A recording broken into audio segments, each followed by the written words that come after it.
ఉమ్మడి తూర్పుగోదావరి జిల్లా నుంచి అందరూ సిద్ధంగా ఉన్నారు. మేము ఈ ఎడ్యుకేషన్ కమిషనర్ కాబట్టి అమరావతి వాళ్ళకి కూడా మేము సిద్ధంగా ఉన్నాము.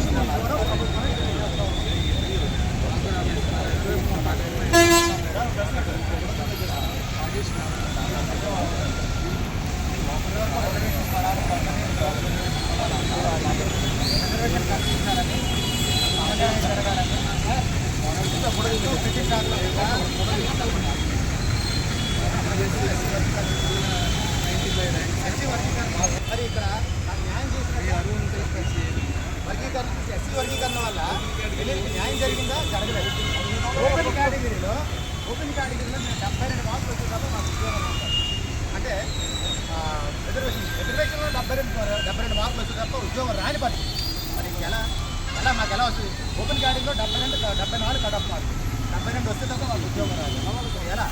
విద్యా ఉపాధి రాజకీయ రంగాల్లో దశాబ్దాల కాలంగా నేను వెనకబడి ఉన్నామని ఉసామేర కమిటీ చెప్పింది, రామచంద్రరాజు కమిటీ చెప్పింది, మన మెసరా కమిషన్ కమిషన్ కూడా చెప్పింది. పెళ్లిళ్ళు విద్యా ఉపాధి రాజకీయ రంగాల్లో వెనకబడి ఉన్నారు. మీరు అభివృద్ధి చెందాలి అంటే ఈవోలు ఏదైనా కావచ్చు. ఈవోలు అనేవి అట్టడుగుల కులాలకి అవకాశాలు అందేలా ఉండాలి తప్ప అట్టడుగు కులాల అవకాశాలు మార్పునేలాగా జీవోలు ఉండకూడదు. దయచేసి ప్రభుత్వం పునరాలోచన చేయాలి. జీవన్ పట్ల సవరణ చేయాలి, న్యాయం చేసే విధంగా చూడాలి.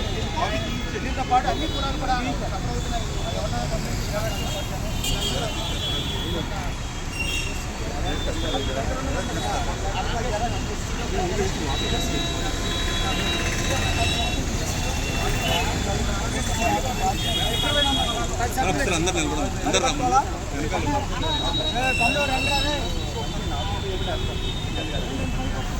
అందరు